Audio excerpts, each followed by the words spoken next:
5 Japanese techniques to help babies sleep fast. You know that feeling at 2 in the morning when you've already tried everything. You fed them, you rocked them, you checked the diaper, checked the temperature, checked every single thing you could think of, and your baby is still crying, and you're just sitting there in the dark thinking, what am I missing?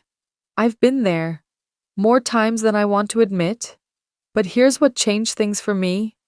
In Japan, there are these sleep techniques that mothers have been quietly passing down for generations.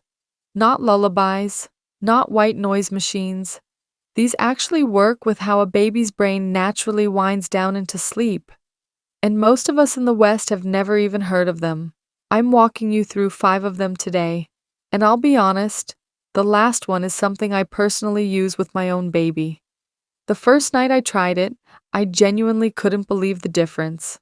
Okay, let's get into it. Technique 1. The 80% feeding rule. There's this old Japanese phrase, hara hachibu, and it basically means eat until you're about 80% full, not stuffed, just satisfied. Normally it's about health and food, but Japanese mothers started applying this same idea to nighttime feeding. And honestly, when I first heard it, I thought it sounded completely backwards. Because our instinct is always fill the baby up. Full baby equals sleeping baby, right?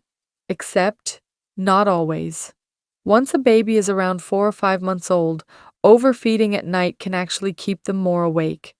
Their body's working hard to digest. There's pressure in their little belly. And instead of drifting off, they keep stirring. A 2021 study found that babies who got slightly less milk during night feeds, about 20 to 30% less, actually slept longer overall. So some Japanese moms keep that last nighttime feed a little shorter, not cutting it off, just using it more for comfort than a full meal. If your baby is under 5 months, always feed fully. Always.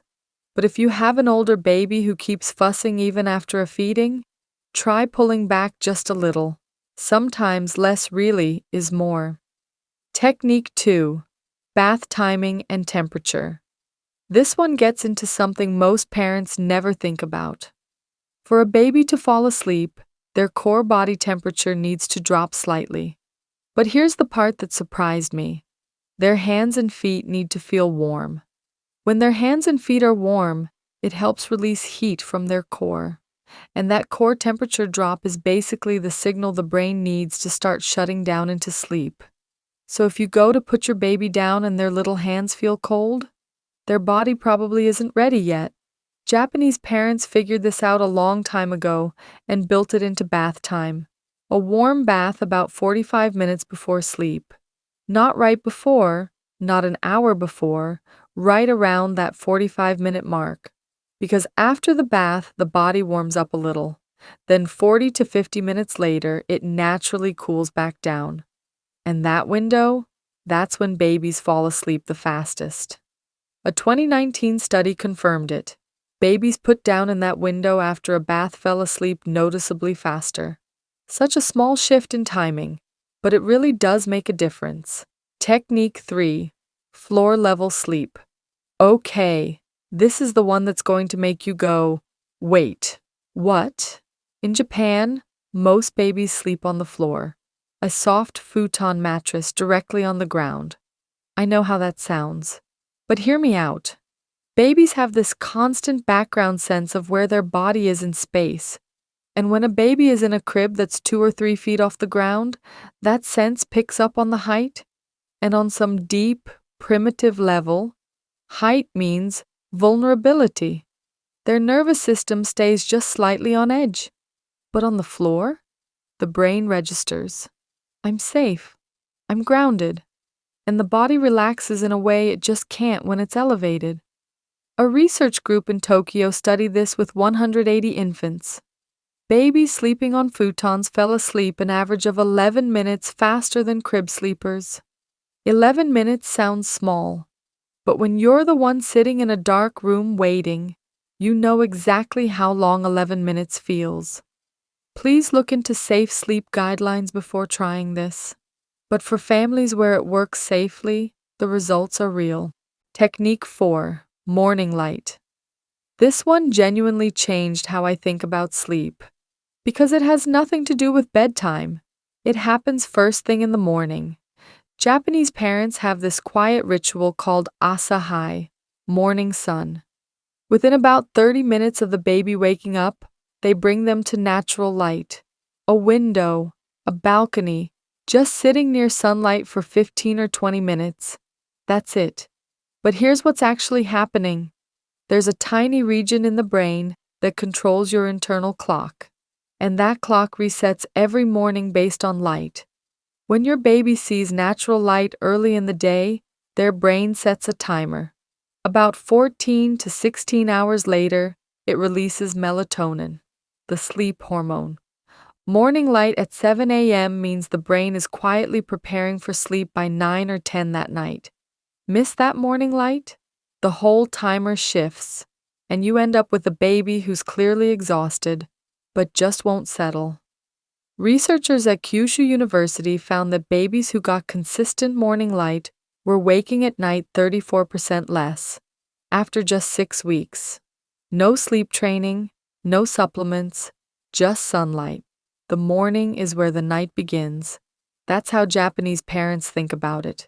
Tomorrow, just carry your baby to a sunny window first thing. Even 15 minutes counts. Technique 5. Ma, intentional silence. This is the one I use myself. Think about the 20 minutes before you try to put your baby down tonight. The TV's probably on. Your phone's buzzing. Someone's moving around in the kitchen. Just noise everywhere. And your baby is absorbing every single bit of it. Their brain doesn't filter it out the way ours does. In Japan, there's this concept called ma. It doesn't exactly mean silence. It's more like intentional space. The pause between things. You see it in Japanese design, Japanese music, the way they arrange rooms. And Japanese parents apply it to bedtime. About 20 minutes before sleep, the whole house just slows down, screens off, voices softer, movement quieter. Nobody makes a big deal of it. It just happens naturally. Researchers found that when background noise gradually fades, a baby's brain actually registers that shift as a cue, a signal that sleep is coming. But here's the key. It has to be gradual.